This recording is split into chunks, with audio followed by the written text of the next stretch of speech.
મોહવાળું, એ મોહ પવાડનાર હતું, એ ભ્રામક હતો એ ખ્યાલ, અને તેથી પાછળથી રાવણ આવીને સીતાનું હરણ કરી જાય છે. અને પછી જે રામ વિલાપ કરે છે એ વિલાપનું પણ વર્ણન એ રામાયણમાં વધારે આવે છે. અને એ બધાય જાણે છે રામાયણની વાત, કે રામનો વિલાપ એટલો બધો હતો પત્નીને માટે કે સ્વયં, ચાલો પૂરું કરો, પાર્વતીને પણ મોહ થયો કે આવા કોઈ દિવસ પરબ્રહ્મ તત્વ હોય કે જે પત્ની પાછળ આવી રીતે રડતા હોય. શિવ તો ઓળખી જાય છે, પરંતુ પાર્વતી ઓળખી નથી શકતી પરબ્રહ્મ તત્વને. અને એ સીતાના વેશે એની પાસે જાય છે. રામ તેને ઓળખી જાય છે અને કહે છે, કેમ તમે એકલા આવ્યા, મારા પિતાશ્રી ક્યાં છે? કેવી સરસ વાત છે એની, કે શિવ ક્યાં છે? પાર્વતીને ખબર પડી જાય છે કે અરે આ તો હું ઓળખાઈ ગઈ. અને તે પણ નમન કરીને તેને પાછી જાય છે શિવ પાસે. તો પાછી શિવથી આ વાત છુપાવે છે. શિવ ત્યારે પૂછે છે કે તમને થયા વાતનો તમારો ઉકેલ મળ્યો, કે રામ પરબ્રહ્મ તત્વ છે કે સામાન્ય માણસ છે? આ એનો પ્રશ્ન હતો. કે સામાન્ય માણસ મને તો લાગે છે, પાર્વતી કહે છે, કે નહીંતર કોઈ આવો વિલાપ કરે પોતાની પત્ની પાછળ. ત્યારે શિવ એને કહે છે કે ના, એવું નથી, પરબ્રહ્મ તત્વ છે.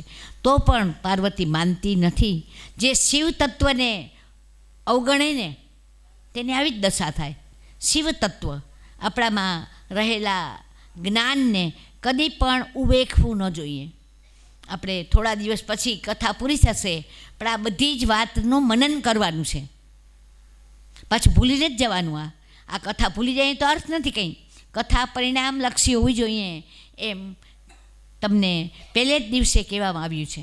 તો સીતાનું હરણ, એ પછી રામનો વિલાપ, એ પછી સુગ્રીવ અને એ હનુમાન અને વાનર સેનાની મદદથી રાવણ પ્રત્યે એણે ચડાઈ કરી અને રાવણ વધ, અને એ પછી સીતાને પ્રાપ્ત કરીને આવ્યા. એ પછી બંનેનો ગૃહસ્થાશ્રમ, આ બધું જ આપણે જાણીએ છીએ. લવકુશની પ્રાપ્તિ થાય છે. અને પછી રામ જ્યારે એ સીતાનો ત્યાગ કરે છે, એ એક બહુ જ રામને માટે એક કલંકભરી વાત કહેવાય. કારણ કે રાજ્યને માટે પોતાની પત્નીને પણ છોડી દેવી, એ એમાં આદર્શ બતાવવામાં આવ્યો છે. કે કોઈ એની જો ટીકા કરે તો પત્નીને પણ પોતાને ત્યાં નહીં રાખવી. તો એ આગલે દિવસે એની પ્રિય પત્નીએ એમ કહ્યું હોય છે કે મને દોહદ થાય છે, કારણ કે એના ગર્ભમાં લવકુશ 2 બાળકો છે. ત્યારે એમ થાય છે કે મને દોહદ એટલે કે પત્નીને સગર્ભા અવસ્થામાં થતી ઈચ્છા, એને કહેવાય દોહદ. અનેક પ્રકારની ઈચ્છા થાય. કોઈને પાણીપુરી ખાવાનું મન થાય, કોઈને કાંઈ ખાવાનું મન થાય, અનેક પ્રકારની ઈચ્છાઓ થતી હોય બધી. તો અહીંયા સીતાની ઈચ્છા થાય છે જંગલમાં પરિભ્રમણ કરવાની. અને એનો જ બરાબર લાભ લઈને રામ એ લક્ષ્મણ સાથે સીતાનો ને છોડી દે છે જંગલમાં. આ એક રામના જીવનની કલંકભરી વાત એ લાગે છે. પણ પછી રામ ભક્તો તો જવાબ રૂપે કહે છે કે ના, રામે જે કર્યું એ યોગ્ય જ કર્યું. કારણ કે આખરે તો એ આદર્શ રાજા તરીકે હતા. પોતાનું અંગત જીવન એણે ઓઢમાં મૂકી દીધું, પત્નીનો ત્યાગ કર્યો. સગર્ભા એવી સીતાને રસ્તામાં લક્ષ્મણ એ જાગૃત કરે છે, વાત કરે છે બધી કે આમ છે. અને પછી સીતાને તોય દુઃખ નથી થતું. કેટલી આદર્શ પત્ની બતાવી છે એને, કે છે ભલે મને કેવા સારા મારા પતિ, કે દોહદ થયો, મને ઈચ્છા થઈ જંગલમાં ફરવાની, તો એણે મને કાયમ માટે જંગલમાં ફરતી કરી દીધી. વાહ, મારા પતિ કેટલા સારા છે, જન્મે જન્મે મને આ જ પતિ તરીકે મળે. સીતા એવું માગે છે. આગળની આપણી બધી પત્નીત્વના આદર્શ એ જુદા જ હતા. અને પછી વાલ્મીકીના આશ્રમમાં એ 2 બાળકોને જન્મ આપે છે. અને પછી તે 2 બાળકોને લઈને આવે છે જ્યાં ઋષિ, ત્યારે લવકુશને સોંપે છે રામને. એ બધી વાત આપણે જાણીએ છીએ. હવે આ રામ એનું ચરિત્ર એ જેટલું આપણે ગાઈએ તેટલું ઓછું છે. રામ તોય એના 2-3 ગુણો કે સ્વયં વિશ્વામિત્રએ એને માટે રામ રક્ષા લખ્યું. શિષ્ય એટલો બધો મહાન કે ગુરુએ એને માટે લખ્યું સ્તોત્ર. એની મહત્તા કેટલી હશે. લક્ષ્મણના એ પૂર્વજ લક્ષ્મણ એ તેના ભાઈ, તો મોટા ભાઈ થવું હોય તો આદર્શ રહેવું પડે. કોઈ પણ માણસે મોટું થવું હોય તો મોટાએ હંમેશા એવી રીતે વર્તન કરવું જોઈએ કે નાના લોકો તેનું અનુકરણ કરે. મોટાઓની જવાબદારી છે, એનાથી આમથી આમ ન થવાય. તો એ લક્ષ્મણના પૂર્વજ, લક્ષ્મણ એ કંઈ સામાન્ય નથી, બુદ્ધિશાળી પાત્ર છે. રામાયણમાં અને મહાભારતમાં વર્ણવાયેલું આ બુદ્ધિશાળી પાત્ર છે. એટલા બુદ્ધિશાળી ઘેટા જેવા નથી કે માત્ર દોરાઈ જાય, એવા નથી એ. તો એના પૂર્વજ થયા છે રામ. બધી જ વાત એ જાણી જાય છે. લક્ષ્મણ તરત સમજી જાય છે. એનો એક પ્રસંગ તમને જરાક કંટાળો આવે એટલા માટે કરું છું કે જ્યારે સ્વયંવરમાં જ્યારે તેને રામધનુષ્ય એમ પેલું શિવ ધનુષ્ય એ તોડ્યું, ત્યારે સીતાએ એને માળા પહેરવા જાય છે. ત્યારે રામની ઊંચાઈ ઘણી છે, સીતા નીચા છે. તો હવે એ કેવી રીતે માળા પહેરાવે? લક્ષ્મણને ચિંતા થઈ, કારણ કે એના ભાઈનું ગૌરવ જાળવવું છે. આપણા લગ્નોમાં એ તો બધું હોય છે મસ્કરી માટે, તમે જાણો છો એ વાત. ભાઈનું ગૌરવ જાળવવું છે, સાથે સાથે સીતા જે ભાભી થવાના છે એની પણ એણે ડિગ્નિટી, એનું ગૌરવ એણે જાળવવાનું છે. તેથી તે જ વખતે શું કરે છે લક્ષ્મણ? ભાઈને પગે લાગે છે, એના ચરણમાં પડે છે.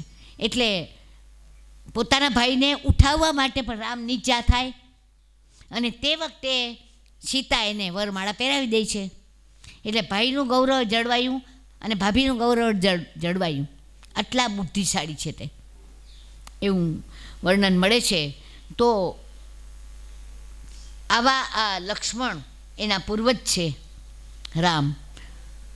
કોઈ પણ વ્યક્તિ એ પોતાના કુળની જે કંઈ રીતભાત હોય, કુળની જે ઊંચાઈ હોય એને જાળવી રાખે ને તો એ મહાન ગણાય. તો આપણે બધા જ બોલીએ છીએ વારંવાર, રઘુકુળ રીત સદા ચલી આવી, પ્રાણ જાય પણ વચન ન જાય. રઘુકુળની એ રીત છે.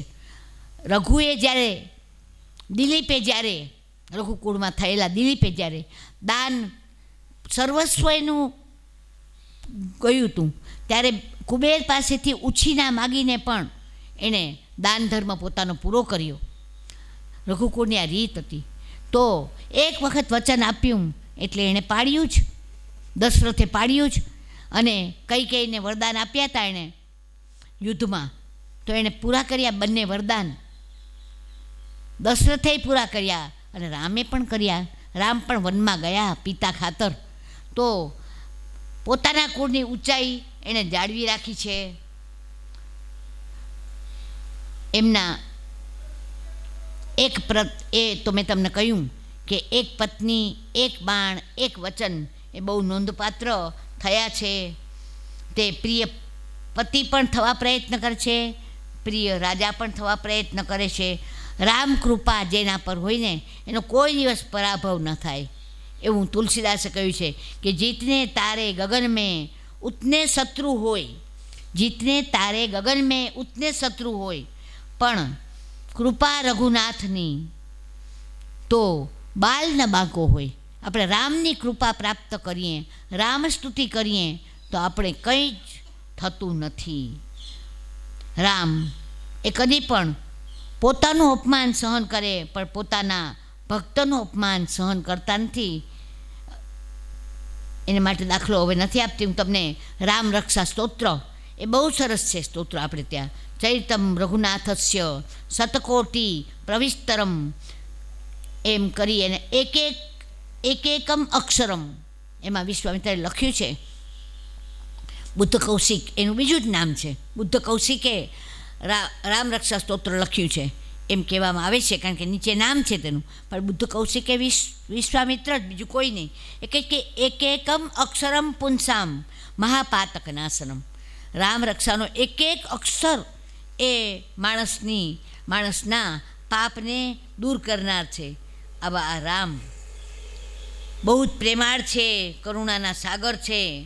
કાકુસ્થ એને કયા છે. ફરી પાછું, કાકુસ્થનો અર્થ શું છે?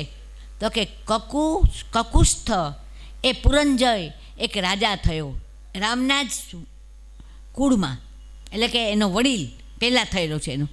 આ કકુસ્થએ એક વખત એની મદદ માગી હતી. ઇન્દ્રએ કકુસ્થની મદદ માગી હતી. કકુસ્થ તે વખતે એનું નામ નથી, પુરંજય જ હતું નામ.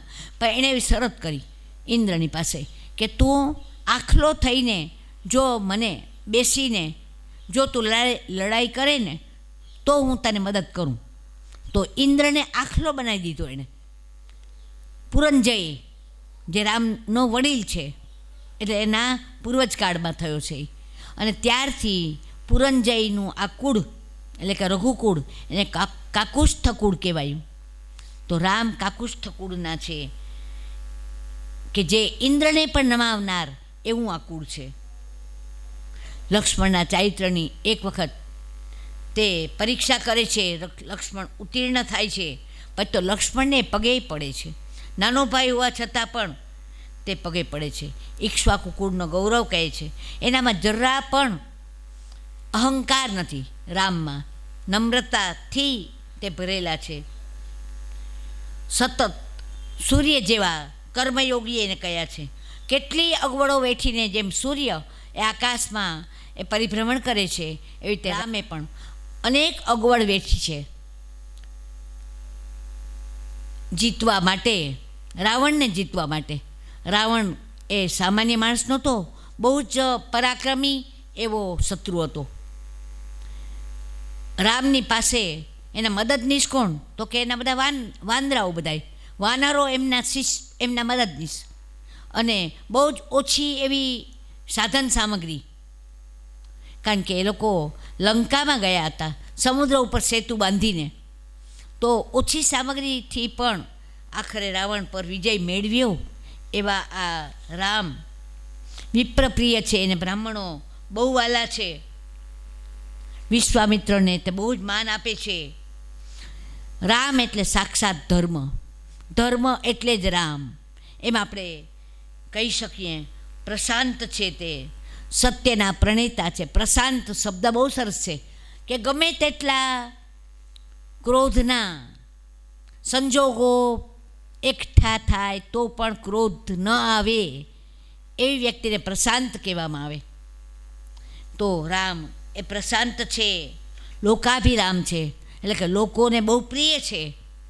જે માણસ પ્રભુને પ્રિય હોય એ લોકમાન્ય, જે પ્રભુ માન્ય હોય લોકમાન્ય હોય જ. તો આવા અનેક વર્ણનો સાથે રાજેન્દ્ર છે, ધર્મપ્રિય છે. તો આપણે રામના પાત્રને વંદન કરીને નવમા સ્કંધનું વાંગમય પુષ્પ એ ત્રિવિક્રમ રાયને ચરણે ધરીને હવે આ વાત આપણે પૂરી કરીએ. ને બહુ જ જલ્દી હવે કનૈયો આપણી પાસે પ્રગટ થવાને માટે તત્પર છે. ભગવાન તો કહે છે કે હંમેશા તમને મદદ કરવા માટે તત્પર છું જ, પણ તમારું ચિત્ત એવું શુદ્ધ છે ખરું? તમે તત્પર છો ખરા પરમાત્માને પ્રાપ્ત કરવા માટે?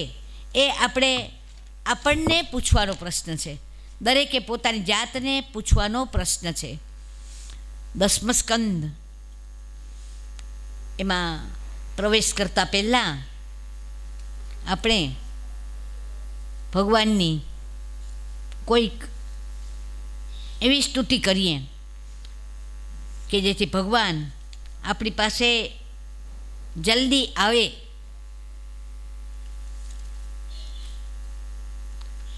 શ્રી કૃષ્ણ શરણમ મમ, શ્રી કૃષ્ણ શરણમ મમ, શ્રી કૃષ્ણ શરણમ મમ, શ્રી કૃષ્ણ શરણમ મમ.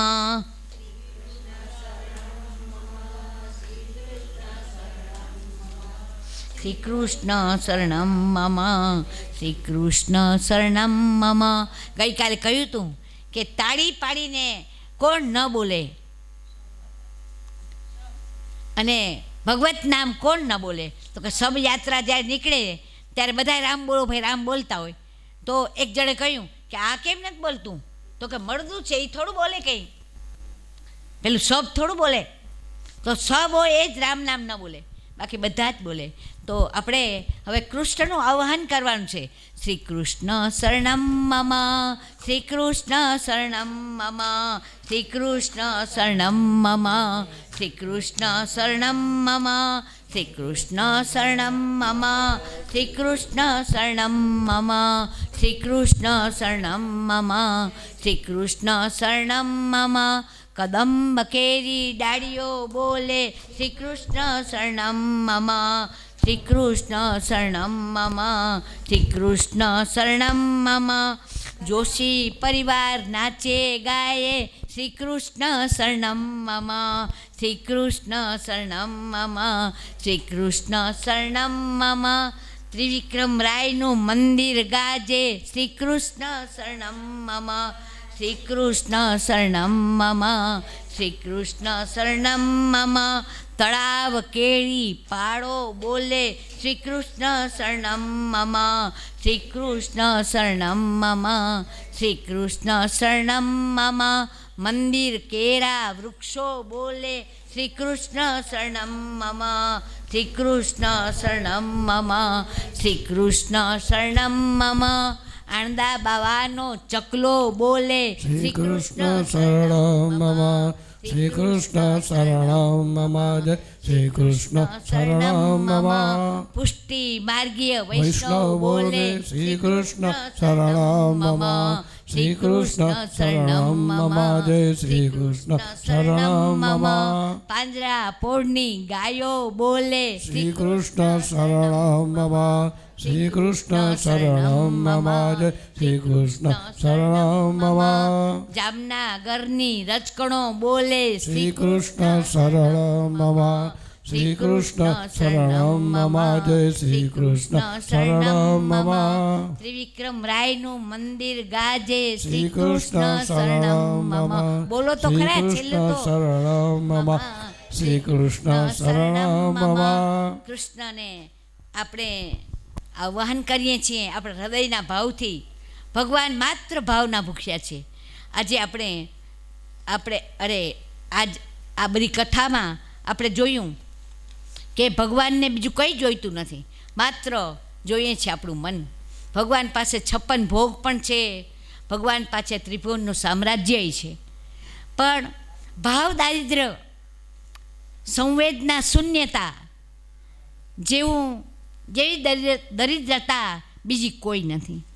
અને આપણા આ કળિયુગની એ સૌથી મોટી નિર્બળતા છે આપણી બધાની, કે ભાવ જે સબરીના હતા, ભાવ જે પાર્શ્વી અને વિદુરના હતા, આ જે ભાવ એ છુપા એવા સુદામાના હતા, આ ભાવ ત્રિવિક્રમ રાય પાસે આપણા આવી જાય એ માટે વારંવાર આપણે આ વંદન કરીએ છીએ. આપણે 10મ સ્કંધની શરૂઆત કરતાં પહેલાં પરિત્રાણાય સાધુનામ વિનાશાય ચ દુષ્કૃતમ ધર્મ સંસ્થાપનાર્થાય સંભવામિ યુગે યુગે યદા યદા ધર્મસ્ય ગ્લાનિર્ભવતિ ભારત અભ્યુત્થાનમ ધર્મસ્ય તદાત્માનમ સૃજામ્યહમ.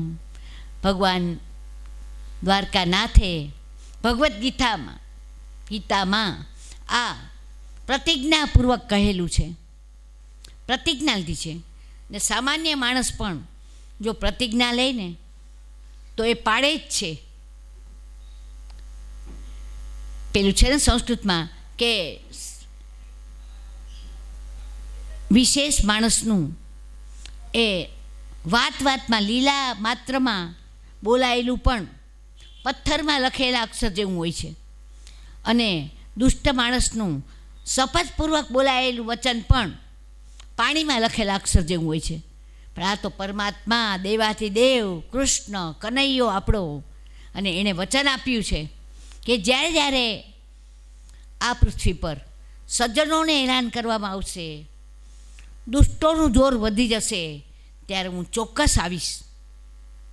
મેં તમને આ વાત કરી જ છે કે તત્વાર્થ લઈએ આપણો, તો આપણામાં જ્યારે અસદવૃત્તિઓનું સામ્રાજ્ય એ વધારે જોર કરે. મનુષ્યનું મન છે, ગમે ત્યારે કંઈ પણ થાય, તો આપણામાં જ્યારે અસદવૃત્તિ આવે, સદવૃત્તિઓ દબાઈ જાય, ત્યારે અંતર્યામી થઈને પરમાત્મા કૃષ્ણ એ બરાબર એનું બેલેન્સ કરે છે. સદવૃત્તિઓને એ વધારે છે, અસદવૃત્તિઓને તોડવા પ્રયત્ન કરે છે, જો પરમાત્માની કૃપા હોય તો. અને એ કૃપા ક્યારે હોય? આપણે ભગવત નામ લઈએ તો. ભગવત નામ કેવી રીતે લેવાનું? તો કે ભાવપૂર્વક લઈએ તો. ભાવપૂર્વક ભગવાન પાસે કરેલી સ્તુતિ એ કદી પણ અમોઘ જાતી નથી, નિષ્ફળ જતી નથી. એ તો આપણે અનેક ભગવાનના ભાગવતના ચરિત્રો પરથી જોયું. તો 10મો સ્કંદ બહુ સરસ છે. શ્રીમદ ભાગવતનું હૃદય કહેવામાં આવ્યું છે એને. શ્રીનાથજી બાબાનું હૃદય કહેવામાં આવ્યું છે કે આ એટલી સરસ કથા છે એની. પરીક્ષિતે કહ્યું કે મને હવે કંઈ નથી જોતું, મને મારા ઈષ્ટદેવની કથા કહો. નિરોધ લીલા એનું નામ છે. કે નિરોધ એટલે કે આપણી જે વૃત્તિઓ એ જગત તરફ જાય છે, એને વાળીને જગદીશ તરફ વાળીને દોરવી આપણી વૃત્તિઓને, એને કહેવાય નિરોધ. તો ટૂંકમાં જગતને ભૂલી જવું અને જગદીશનું સ્મરણ કરવું એ જ નિરોધ લીલા છે. વારંવાર પરમાત્માને આપણે યાદ રાખવા, હૃદયમાં બિરાજમાન કરવા, એ તો શ્રીમદ ભાગવતનો મૂળ વિષય છે. હવે આ કથાના પ્રવેશમાં આપણે જાણીએ છીએ કે શ્રીમદ ભાગવત એ જ કૃષ્ણ પ્રધાન ગ્રંથ છે. કૃષ્ણ એ જ એનું લીલા ચરિત્ર, એની વાતો કેવી અને વર્ણન કરવું, એ જ તો ભાગવતનો મુખ્ય વિષય છે. સુખદેવજી અને પરીક્ષિત એ બંનેના આરાધ્ય ઈષ્ટદેવ એ કૃષ્ણ છે, અને આપણા પણ ઈષ્ટદેવ આરાધ્ય દ્વારકાનાથ કૃષ્ણ જ છે. તો જે આ કથામાં સૌથી પહેલાં આપણને આનંદ આવવો જોઈએ, એમ આપણા યજમાનની માગણી છે કે આનંદ કરવો છે બસ આપણે. તો દરેકે પ્રસન્ન ચિત્ત અત્યારે રહેવાનું છે. પ્રસન્ન ચિત્તમાં જ પરમાત્માનો પ્રવેશ થાય. પરમાત્મા એ પ્રેમ સ્વરૂપ છે. કૃષ્ણ લવ ઇઝ ગોડ અને ગોડ ઇઝ લવ. પ્રેમ, વિશુદ્ધ પ્રેમ એ જ પરમાત્મા છે. તો આ પરમાત્માને આપણે પ્રાપ્ત કરવા શું કરવું? સુખદેવજીને જ પેલા પ્રશ્ન થાય છે કે હે કનૈયા, તું તો આડો તેઢો અને હું તો વૈરાગી, સાવ સીધો સરળ, તો તારી આ કથા હું પરીક્ષિતને કેમ કહી શકીશ? એ સુખદેવજીને પ્રશ્ન થાય છે. જેમ મને તો રોજ થાય છે. ત્રિવિક્રમ રાય એની પાસે રોજ પ્રાર્થના કરીને કહું છું કે હે ભગવાન, તું મને વાણીનું દાન આપ, કે જેથી હું અસ્ખલિત રીતે અસ્ખલિત રીતે હું કંઈક કહી શકું, તારા ગુણગાન ગાઈ શકું. સરસ્વતી નૃત્ય તું મેં વાંચી, હરિભાઈ કોઠારીનો શબ્દ છે કે મારી વાણીમાં, મારી જીભમાં હંમેશા સરસ્વતી નૃત્ય કરી રહે. એટલે માટે આપણે સરસ્વતીની શરૂઆતમાં સ્તુતિ કરીએ છીએ, ગણપતિની સ્તુતિ કરીએ છીએ. બધા વાણીના દેવ છે. વાણી આપણે અટકવી ન જોઈએ. જો વાણી અટકે તો માનવાનું કે આપણે કંઈક ઈશ્વરની કૃપા ઓછી છે. તમને એ ખબર છે, મહાભારત અને ભાગવત લખતી વખતે લૈયા કોણ હતા? લૈયા એટલે લખનાર, માત્ર કલમથી લખે. ગણપતિ બાપા. આ ગણપતિ બાપાએ શું શરત કરી હતી કે તમારે અસ્ખલિત લખાવવું પડશે. અટકશો વચ્ચે તો નહીં ચાલે. હું તો લખ્યા જ કરીશ, ઊંધું ખાલીને માથું નીચું કરીને હું તો લખ્યા જ કરીશ. પછી તમે વચ્ચે જો ગેપ રાખશો તો ચાલશે નહીં. તો વ્યાસમુનિ પણ આટલા જ હોશિયાર છે, બુદ્ધિશાળી છે, ગણપતિ જેવા જ બુદ્ધિના દેવ જો ગણપતિ છે તો વ્યાસમુનિ પણ બહુ જ બુદ્ધિપ્રદ બાદરાયણ ઋષિ એને કયા છે આપણે ત્યાં, કે જે અભાલ લોચનો શંભુ ગણપતિના પિતા છે. ભલે એના અભાલ તેના મસ્તક પર ભલે ચંદ્ર ન હોય છતાં પણ તે શંભુ જેવા છે. અને તેથી એ ગણપતિને કહે છે, શું કહે છે સામે બોલો, ખબર છે? એને કંઈક સામે કહ્યું પાછું,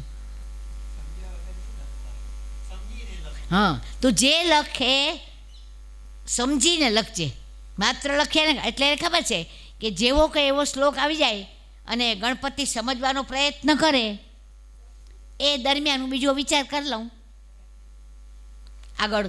કારણ કે લખાવનારે બહુ જ સંભાળવું પડતું હોય છે, ગમે તેમ લખાય નહીં. અને વ્યાસ કથા તો છે, ભાગવત, શ્રીમદ ભાગવત પુરાણ કથા, આ ભવિષ્યમાં જો શ્રોતાઓ અને વક્તાઓ એને ગાવાના હોય, શ્રોતાઓ સાંભળવાના હોય તો વ્યાસપીઠ એ બહુ મોટી જવાબદારી માગી લે છે. એ સામાન્ય નથી. ગઈકાલે મેં કહ્યું હતું કે એ તો પેટ્રોલ પંપ જેવી છે વ્યાસપીઠ તો, કે એણે સમગ્ર જગતને, પોતાના રાષ્ટ્રને પેટ્રોલ પૂરું પાડવાનું છે. અત્યારે સમાજમાં જે કંઈ આપણે જોવા મળે છે, ખોટું થઈ રહ્યું છે, એ ખોટું ન થવું જોઈએ એવી હિંમત વ્યાસપીઠ પર બેસનાર વક્તાની હોવી જ જોઈએ. તો જ રાજ્ય, રાષ્ટ્ર, સંસ્થા, કુટુંબ તો જ ટકી રહેશે. વ્યાસપીઠ પર બેસનાર વ્યક્તિ જો આડી તેડી વાત કરે, ખુશામતની વાત કરે તો એ ન ચાલે. જેવું હોય તેવું કહેવાની તેનામાં હિંમત હોવી જોઈએ. અને એ જે કહે છે સાચું તે સાંભળવાની ક્ષમતા શ્રોતાઓમાં પણ હોવી જોઈએ. તો જ એ વક્તવ્ય અને શ્રોતવ્ય આ બંને સફળ થાય.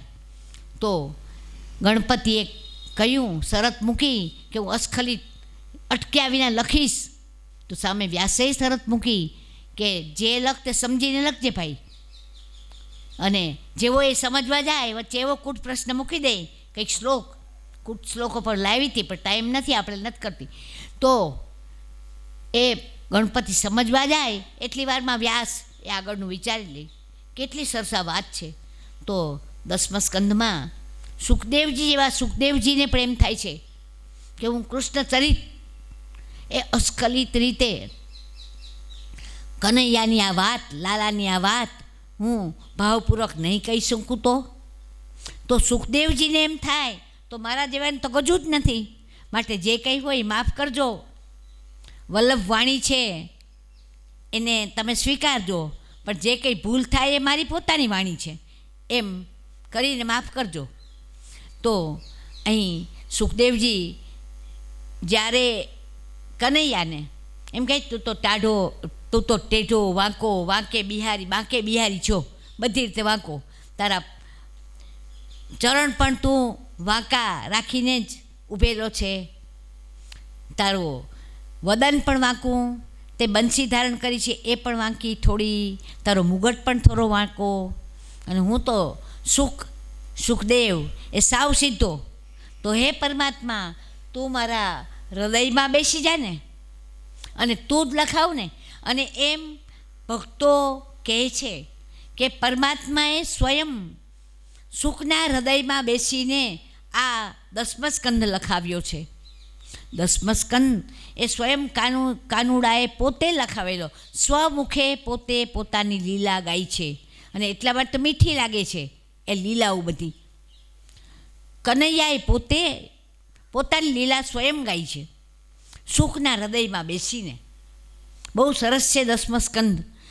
જે આપણે એને વધારે ને વધારે વાંચીએ તેમ આપણે વધારે આનંદ આપે એવી આ કથા છે. જેમ સુંદરકાંડને રામાયણનું હૃદય કહ્યું છે, તેમ ભાગવતનું હૃદય એ છે 10મો સ્કંદ. એમ કહેવામાં આવ્યું છે. બાલમુકુંદ દવેની કાવ્ય પંક્તિ મેં તમને શરૂઆતમાં કહી હતી, યાદ છે કોઈને?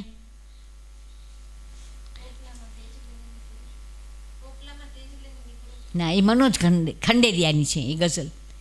બાલમુકુંદ દવે એની મેં કહી હતી કે મનના મૃગલાને જરા પાછા વાળોને, સાચા સરોવરીએ દ્યોને જોડી. ભગવત કથા તરફ જોડી દો. મનના મૃગલા શબ્દ વાપર્યો છે કવિએ. હરણાઓ તો દોડ કરતા હોય, આમ જાય ગમે ત્યાં જાય.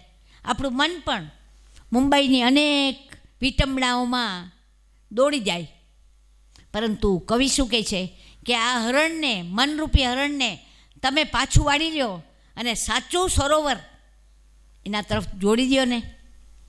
ભગવત કથા એ જ આપણું અંતિમ સત્ય છે અને એ તરફ આપણે મનને જોડવાનું છે. અને એમાંય ભાગવત અને ભાગવતના 10મા સ્કંદ તરફ આપણે હવે જગદીશની, પરમાત્મા કૃષ્ણની, પરમાત્મા દ્વારકાનાથની, પરમાત્મા ત્રિવિક્રમ રાયની હવે આપણે આરાધના, ઉપાસના કરવાની છે. નિરોધ લીલા એટલે કે જગતની દોડતી વૃત્તિઓને વાળીને કૃષ્ણ તરફ વાળવી અને તેને દોરવી, એને કહેવાય છે નિરોધ. તો સૌથી પહેલાં નિરોધ કઈ રીતે થઈ શકે? આને વૃત્તિઓને વાળી કઈ રીતે શકાય? ભગવાન આપણને બે રીતે આનંદ આપે, એટલે વાળવા, આપણું હૃદય વાળે. એક તો પોતાના સ્વરૂપ દ્વારા અને એક તો પોતાની લીલાઓ દ્વારા. એ લીલાનું વર્ણન એવું કરે કે આપણે દરેક વખતે આ લીલા સાંભળી હોય ને તોય પુનઃ ફરી સાંભળવાનું મન થાય.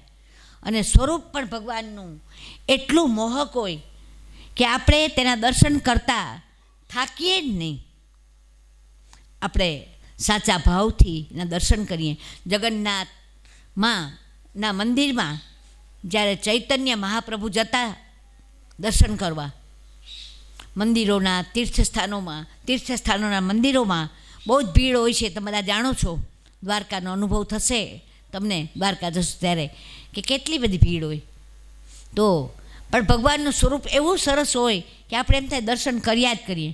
અને ત્યાં જે ઊભેલા પેલા દ્વારપાળો હોય એ આપણને જલ્દી જવા માટે કહેતા હોય, વારંવાર મોરપીંછથી કે કંઈ પીછાથી આપણને ટોકતા હોય એ લોકો.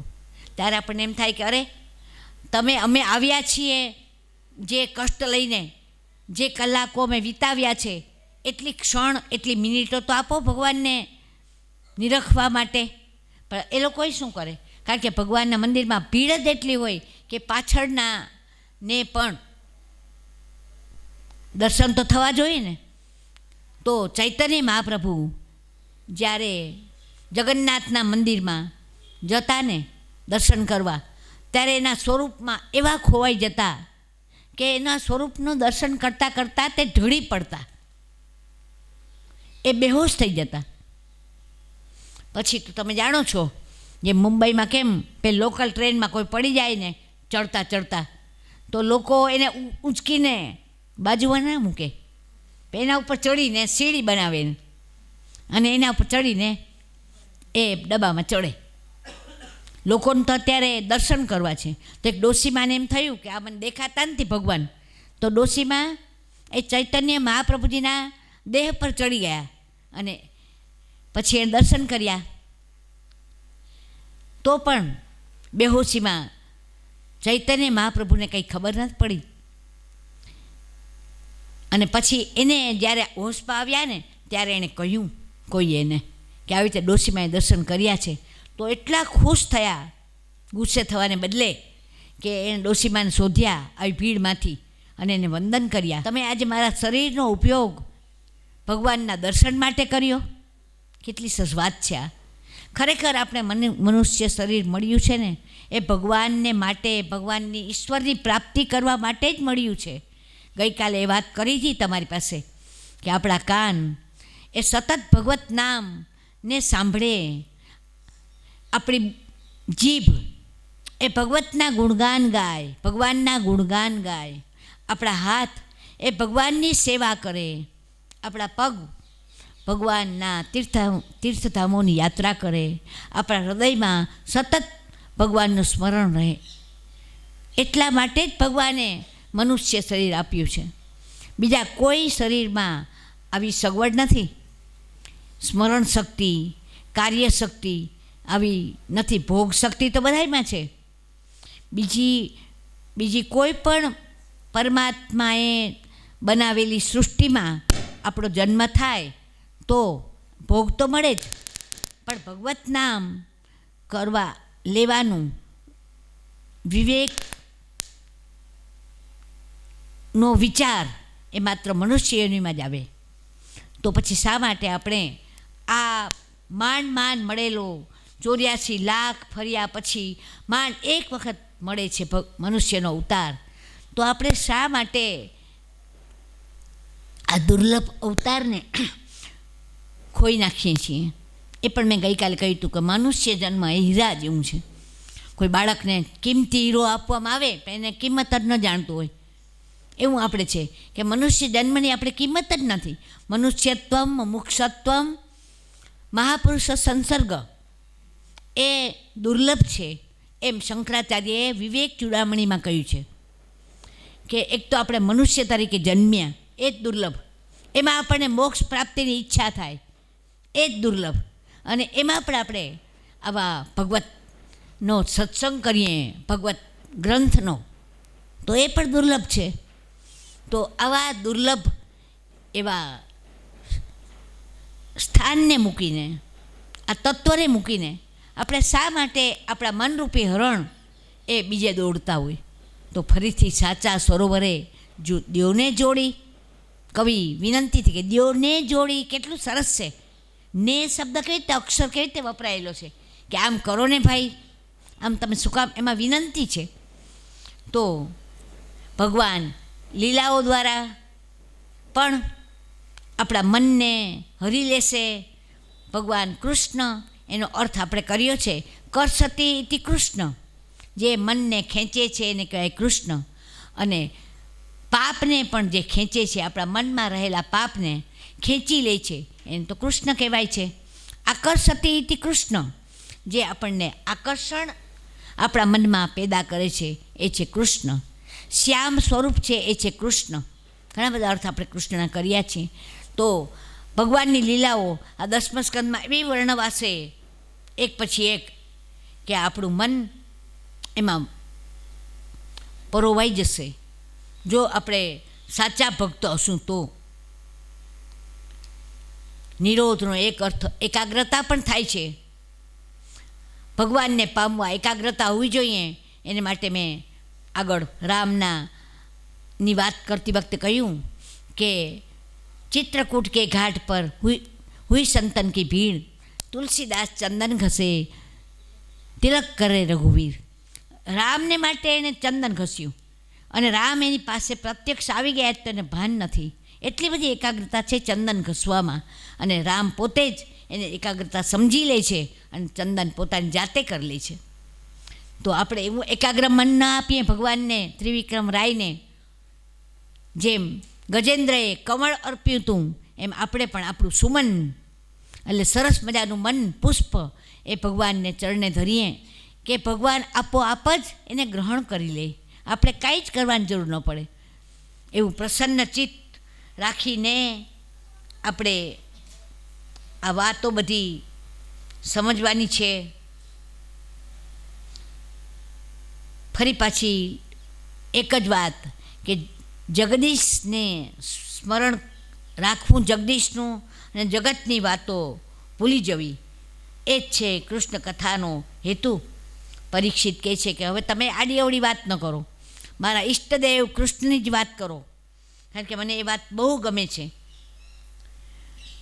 કહે છે કે આ કૃષ્ણ કથા એટલી મીઠી છે કે નિવૃત્તને પણ આનંદ આપે. નિવૃત્ત એટલે કે સુખદેવજી એ નિવૃત્ત જ કહી શકાય એને, કારણ કે નાનપણમાં જ એના મનમાં કોઈ જાતની વૃત્તિ રહી નથી. તો કે તમારા જેવા નિવૃત્તને જ આનંદ આપે તો હું તો હવે 7 દિવસમાં મારે પરમ પદને પામવું છે, તો હું તો આ કથા સાંભળું જ ને, મને તો આનંદ આપે જ ને. નિવૃત્તને આપે તો પ્રવૃત્તને એટલે કે મને તો આનંદ આપે જ. જીવન મુક્ત તમે તો છો, બધું જ પરવારી ચૂક્યા છો, તોય તમને કૃષ્ણ કથામાં આનંદ આવે છે, તો મને પણ શા માટે આનંદ ના આવે? માટે મને આનંદ આવે છે, તમે માત્ર એટલું જ કહો. પરીક્ષિત વારંવાર કહે છે, પોતાની વાત કરે છે પરીક્ષિત, કે મારા પૂર્વજો કેવા હતા, પાંડવો. ઓછું સાધન, ઓછું સૈન્ય, ઓછી સંખ્યા, છતાં પણ કૃષ્ણની કૃપાથી આખું યુદ્ધ જીતી ગયા. તો કૃષ્ણની કૃપા આવી હોય તો મને એની જ વાત કરો ને. મારા પૂર્વજો જે કંઈ એણે વિજય પ્રાપ્ત કર્યો છે એમાં કૃષ્ણ જ માત્ર, એની જ કૃપા માત્ર જવાબદાર છે. તો અમે આટલા મોટા કૌરવ સૈન્યને પહોંચી ન શકત. કેટલું સરસ! આપણે ક્યાંય પણ સફળતા પ્રાપ્ત કરીએ ને તો પરમાત્માને જ જશ આપવો જોઈએ, કે બધો યશ પરમાત્માને જ છે.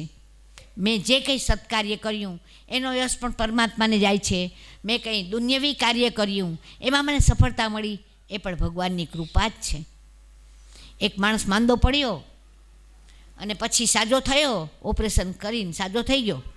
પછી એણે શરૂઆતમાં એમ કહ્યું કે આ ડૉક્ટર બહુ હોશિયારો, એણે મને સાજો કરી દીધો. આખરે થોડા દિવસ થયા ને, પહેલાં એણે એમ કહ્યું કે ભગવાનની કૃપાથી હું સાજો થયો.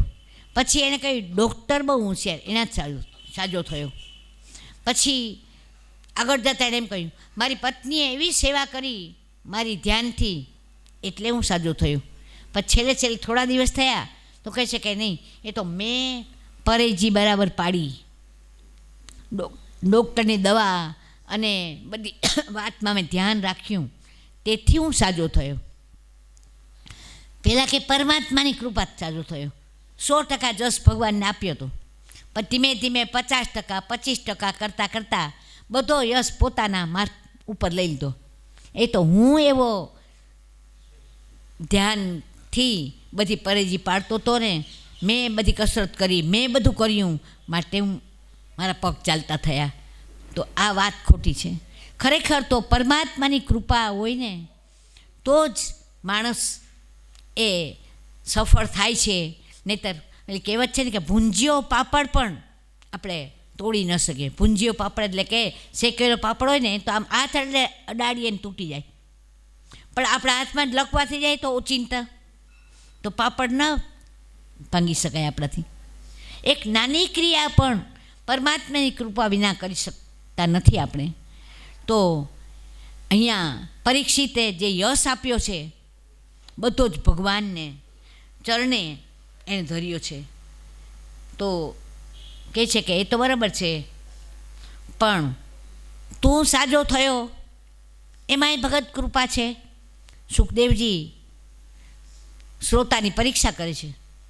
તો કે હા, ભગવાનની કૃપા હતી ને ત્યારે તો હું તમારી સમક્ષ બેઠો છું. અત્યારે કેમ ભગવાને એના પર શું કૃપા કરી? અશ્વત્થામાં, હું જ કહી દઈશ કે અત્યારે આ પરીક્ષિત ઉપર ભગવાને એવી રીતે કઈ કૃપા કરી હતી. આપણે આવી ગઈ છે એ વાત કે અશ્વત્થામાએ જ્યારે બ્રહ્માસ્ત્ર છોડ્યું ત્યારે ઉત્તરા એ કૃષ્ણના શરણે ગઈ હતી કે હે કૃષ્ણ, કૃષ્ણ કૃષ્ણ મહાભાગ. બહુ સરસ છે કે હે પરમાત્મા, તું જ માત્ર મને બચાવી શકીશ, તારા સિવાય હવે મને કોઈનો આધાર નથી. અને ઉત્તરાનું આ કામ કરવા માટે ભગવાન રથમાંથી ઉતર્યા, દ્વારકા જવા તૈયાર થઈ ગયા હતા તોય, અને એણે ઉત્તરાના ગર્ભનું રક્ષણ કર્યું. ગર્ભમાં પ્રવેશ્યા અને પરીક્ષિત ચારેય બાજુથી એને રક્ષણ આપ્યું. પરીક્ષિત શબ્દનો અર્થ જ એ થાય છે. પરી એટલે ચારે બાજુએ, ઈક્ષિત ચારે બાજુથી જોવાયેલો, ભગવાન દ્વારા જોવાયેલો, એનું એક પણ અંગ એ બહાર નથી. નહીં તો બ્રહ્માસ્ત્રની ગરમી એવી હોય કે એના અંગ બળી જાય. તો અહીં પરીક્ષિતનો અર્થ જ એ થાય છે કે ચારે બાજુથી એને રક્ષણ આપવામાં આવ્યું છે. તો પરીક્ષિત કહે છે કે હે સુખદેવજી, હું અત્યારે તમારી સમક્ષ બેઠો છું ને કથા સાંભળવા, એનો યશ પણ પરમાત્માને જ જાય છે. પરમાત્માએ જ મને રક્ષણ આપ્યું છે. પરમાત્મા એટલા કૃપાળુ છે કે એ સૌનું રક્ષણ કરે છે. અને એથી આપણે ભગવાનનો જ આશ્રય લેવો જોઈએ. જે સમર્થ હોય એનો આશ્રય લેવાય ને. ભગવાન સર્વ સમર્થ છે, તો જે સમર્થ ન હોય એનો આશ્રય લઈને ફાયદો શું? પુષ્ટિમાર્ગમાં વારંવાર આવે છે ભગવાન સર્વ સમર્થ હોય, અને એ બધું જ પૂર્ણ જ કરશે. બધું ભગવાન પર છોડી દો. નવરત્નમાં બહુ સરસ આવે છે કે ચિંતા સમગ્ર એ ચિંતા સંતાન હંતારો, એ તમે રોજ બોલો છો, એ ભગવાનના ચરણે બધી ચિંતા ધરી દો. અને એના ઉપરથી તો કવિતા લખી પેલા દયારામે. ચાલો એ વાક્ય, એ પંક્તિ એક નાનકડી અડધી જ પંક્તિ કઈ છે, તમને યાદ હોવી જોઈએ. દયારામની પંક્તિ જે નવરત્ન પરથી લખાયેલી છે. ચિંતા ન કરવાનું એમાં કહ્યું છે, નથી યાદ? ચિંતા ચિત્ત તું સિદ્ધને ચિંતા કરે, કૃષ્ણને કરવું હોય તે કરે. બહુ સરસ એમાં વાત કરી છે કે માણસ ચિત્ત, એને ભગવાને એણે માણસના ચિત્તને સંબોધીને આ કવિતા લખી છે. જુઓ કેટલું સરસ છે. માણસનું મન નહીં, ચિત્ત. મન અને ચિત્ત વચ્ચે શું તફાવત મેં તમને કહ્યો. મન અને ચિત્ત, મનમાં તો અનેક પ્રકારના ગોટાળા ચાલતા હોય, વિચારો ચાલતા હોય, આમથી આમ જાય, સંકલ્પ વિકલ્પ મન તો કર્યા જ કરે. ચિત્ત એટલે શુદ્ધ સોના જેવું છે. ચિત્ત વિષ્ણુ શસ્ત્રમાં કહ્યું છે કે ચિત્ત તો શુદ્ધ સોના જેવું છે. સૌથી વધારે ધનવાન કોણ? તો કે 100 તોલા સોનું હોય તે? તો કે ના, જેની પાસે શુદ્ધ ચિત્ત હોય, કોઈ જાતના મનની વિચારહીન ક્રિયા, સ્થિતિ, નોટ ક્રિયા, મનની વિચારહીન સ્થિતિ, એને કહેવાય ચિત્ત. તો ચિત્તને સંબોધીને દયારામ કહે છે કે શું કામ ચિંતા કરે છે? ચિત્તનું લક્ષણ શું? તો કે ચિંતન કરવું, સતત હરિનામનું, ભગવાનનું ચિંતન કરવું. બે થાય છે, ચિંતા કરવી, ચિંતન કરવું. એક ધાતુના બે અર્થ. તો કે ચિત્ત શુદ્ધ તો જ કહેવાય કે ભગવાનનું ચિંતન કરે, પણ ખોટી ચિંતા ન કરે. તો દયારામે કહ્યું ચિત્તને કે તું શું કામ ચિંતા કરે છે? પેલો હાથી હોય ને, આખું આખું કોઠું કરી જાય, આખું ઓલું ચીભડું હોય ને, આખું ઓગાળી જાય. અને બીજે દિવસે તેમની વિષ્ઠામાંથી આખું કોઠું નીકળે પાછું. આપણે એમ થાય કે આ તો જો ઓગાળી ગયો તો નીકળે જ ને, ચાવ્યું જ નથી એને, પણ એ આખું ઓગાળી જાય.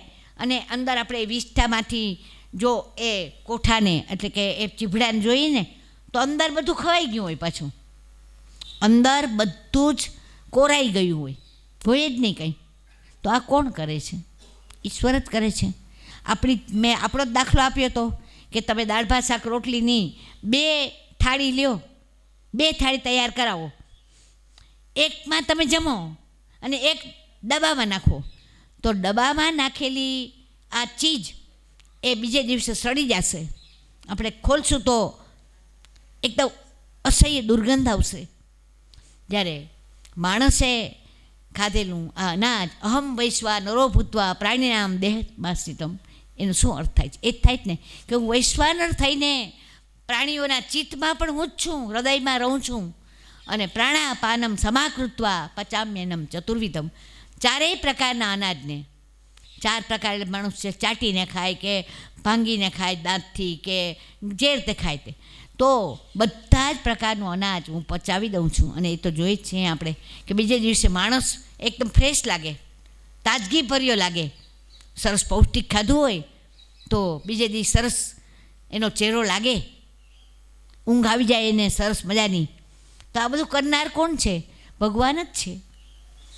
આખાને આખા હાથીના કોઠાને જે સાફ કરી નાખે છે અંદરથી, ઉપર લાગે પણ અંદરથી સાફ હોય. તો ચિત્ત, તું શા માટે ચિંતા કરે છે? ભગવાન જો બધું જ કરનારો હોય તો તારી આ નાનકડી એવી ચિંતા એ તો એને મન ડાબા હાથનો ખેલ છે. શ્રીનાથજી બાબા એ એક હાથ એક ચરણ એ ઊંચે રાખીને બેઠા કે મને કંઈ જ નથી, તારી બધી તને ઊંચકી લઈશું, તું આવ મારે શરણે તો આવ એકવાર. આશ્રય લીલા આવશે આપણે છેલ્લે. ભગવાન કહે છે કે તું એકવાર મારા શરણે આવ, હું તને ઊંચકી લઈશ. અને ઊંચકી લે એકવાર, પેલા બાળકને માં ઊંચકે તો પછી આપણે બાળકને પૂછીએ કેમ છે, તને થાક લાગ્યો?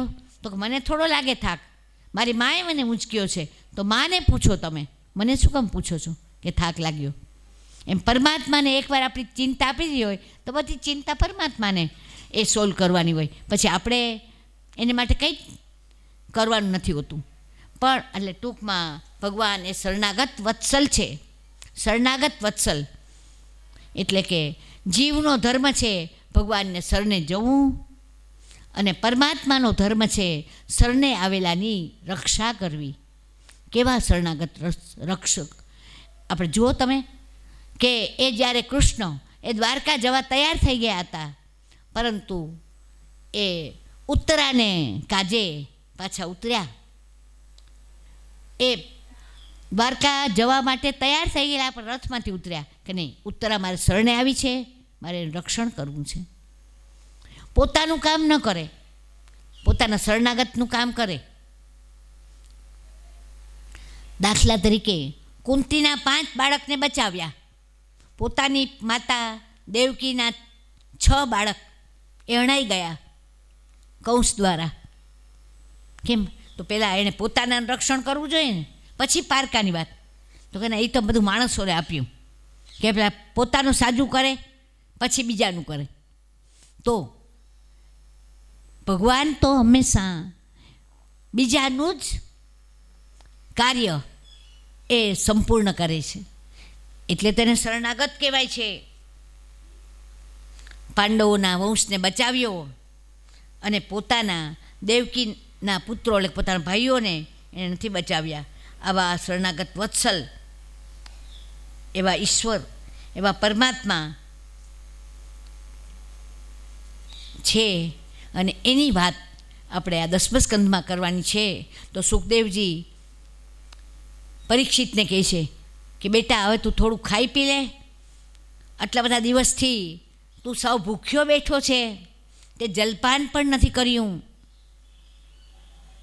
આ જગતમાં મનુષ્ય જીવનની જો નબળાઈ હોય ને તો ભૂખ, ગરીબાઈ, લાચારી, આ બધી નબળાઈઓ છે. તો સૌથી વધારે નબળાઈ હોય ને તો ભૂખની છે. બુભુક્ષિત કિમ ન કરોતિ પાપમ, એમ સંસ્કૃતમાં કહેવાયું છે કે ભૂખ્યો માણસ કયું પાપ ન કરે, બધું જ કરે. એટલે સાપણ છે ને, એને બહુ ભૂખ લાગી હોય ને, એને ક્યાંય શિકાર ન મળે ને તો પોતાના બચ્ચા હોય ને એને ખાઈ જાય. સાપણ ભૂખી સાપણ પોતાના બચ્ચાને ખાઈ જાય. તો ભૂખ છે ને એક લાચારી છે માણસની, એ નબળાઈ છે. તો બેટા હવે તું કંઈક જલપાન કરી લે, પછી આપણે આગળ આ કથાને વધારીએ. ત્યારે પરીક્ષિત ચોખ્ખી ના પાડે છે, કહે કે મને ભગવત રસ, ભગવાનની કથાનું જે અમૃત પાન મળે છે ને એ મને એટલી તૃપ્તિ મળી જાય છે કે મારે કોઈ જ વસ્તુની દુનિયાવી પદાર્થ હવે ગ્રહણ કરવાની મારે જરૂર જ નથી. સુખદેવજીને કહે છે કે તમે ભગવત કથા જે સંભળાવો છો ને મને, એ તમારું મુખ જોઈને પણ મને એટલો આનંદ આવે છે કે મારે કાંઈ જોઈતું નથી. સુખદેવજી એટલા ખુશ થાય છે આ વાત સાંભળીને. એને રાજર્ષિ સત્તમ એમ કહે છે, ડિગ્રી છે આ તો પરીક્ષિતની. રાજર્ષિ સત્તમઃ એટલે રાજા પ્લસ ઋષિ પ્લસ સત્તમ. સુખદેવજી દ્વારા પરીક્ષિતને ડિગ્રી આપવામાં આવી કે વાહ બેટા, તું તો રાજાએ છે, ઋષિ પણ છે, સાથે તું એ બધાથી પર એવો ભગવદીય પણ છે.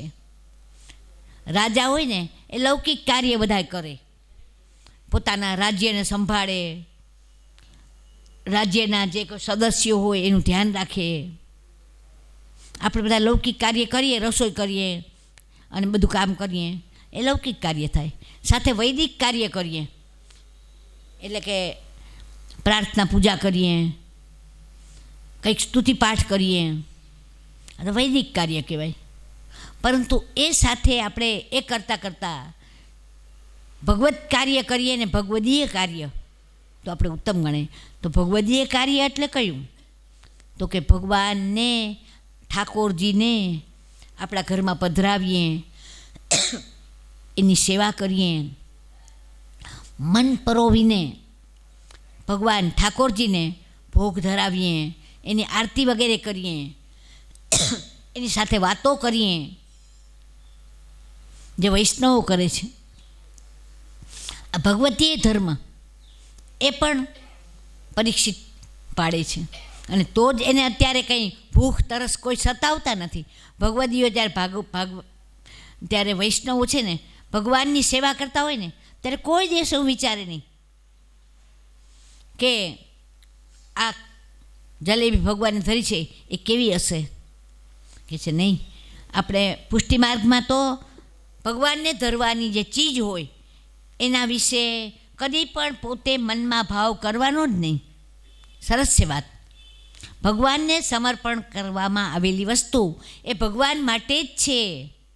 કોઈ એવો વિચાર નહીં કરવાનો કે પ્રસાદ રૂપે મને મળશે ને પછી મને આવું આમ થશે, એવું વિચારવાનું જ નહીં. તોય ભગવાન ગ્રહણ ન કરે. ભગવાન હંમેશા અસમર્પિત વસ્તુ જ ગ્રહણ કરે છે. મને અનુભવ થયો છે. એકવાર મેં એમ કહ્યું કે હું હવેલીમાં જાઉં તો પછી અન્નકોટ નહીં જોઉં, ભગવાનના સ્વરૂપ માત્ર જોઉં. તો પુષ્ટિ માર્ગીય વૈષ્ણવે કથા ને એણે કહ્યું શું કામ ન જોવું? અમે તો જોઈએ કે વાહ, ઠાકોરજી માટે કેટલો સરસ અન્નકોટ ભર્યો છે, કેવી સરસ ઠાકોરજીને સામગ્રી, એક સામગ્રીનું અમે નિરીક્ષણ કરીએ. કારણ કે આ બધી વસ્તુ ઠાકોરજીની છે એમ તે વિચારે છે. મર્યાદા માર્ગવાળા છે એ થોડોક બીજો વિચાર કરે. પુષ્ટિ માર્ગવાળા કોઈ દિવસ વિચાર નહીં કરે.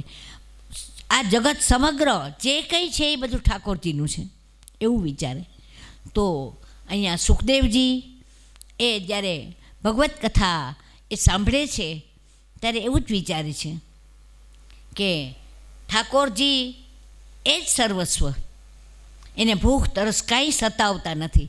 ને એટલા માટે તેના ગુરુ સુખદેવજી પરીક્ષિત જ્યારે સાંભળે છે ત્યારે એને એવું જ લાગે છે. એટલા માટે સુખદેવજી તેને કહે છે કે રાજર્ષિ સત્તમઃ તું છે, ખરેખર તું બહુ શ્રેષ્ઠ છે, બહુ સરસ રીતે સાંભળે છે. શ્રવણ ભક્તિ આપણી ત્યારે જ શ્રેષ્ઠ થાય, શ્રેષ્ઠ કહેવાય. રામાયણમાં પણ શિવે જ્યારે પાર્વતીને કથા કહેતા હતા ને ત્યારે કહ્યું છે ધન્ય ધન્ય રાજ, ધન્ય ધન્ય ગિરિરાજ કિશોરી. હે ગિરિરાજની પુત્રી, તને ધન્ય છે કે તું બહુ ધ્યાનથી અત્યારે કથા સાંભળી રહી છે. એમ શિવે પાર્વતીને કહ્યું છે. શ્રવણ ભક્તિ એમાં એકાગ્રતા, એમાં ચિત્ત પરોવવું એ બહુ અગત્યનું છે. શ્રોતાઓ ધ્યાનપૂર્વક કથા સાંભળે, એમને કંઈ ન સમજાય તો એ પ્રશ્ન પૂછે તો એ આવકાર્ય છે અને હોવું જ જોઈએ. પરીક્ષિત અહીંયા વચ્ચે વચ્ચે પ્રશ્નોય પૂછે છે અને સુખદેવજી એનું મનનું સમાધાન ન થાય શ્રોતાનું ત્યાં સુધી આગળ વધતા નથી. કે છે શ્રોતાના પ્રશ્ન એ તો ત્રણેયનું કલ્યાણ કરે. કોનું? તો કે વક્તા જે જવાબ આપે છે ને એનું કલ્યાણ થાય, શ્રોતા જે પ્રશ્ન પૂછે છે ને એનું કલ્યાણ થાય, અને બીજા જે જિજ્ઞાસુઓ કથા સાંભળવા બેઠા હોય ને એનું કલ્યાણ થાય. માટે શ્રોતાઓએ પ્રશ્ન પૂછીને કથા સાંભળવી. પરિપ્રશ્નયા એવું કોણ હતું આપણે ભાગવતમાં જે પ્રશ્નો પૂછીને જ્ઞાન પ્રાપ્ત કરતું હતું? એવું એક પાત્ર ભાગવતનું આપણે ભણી ગયા.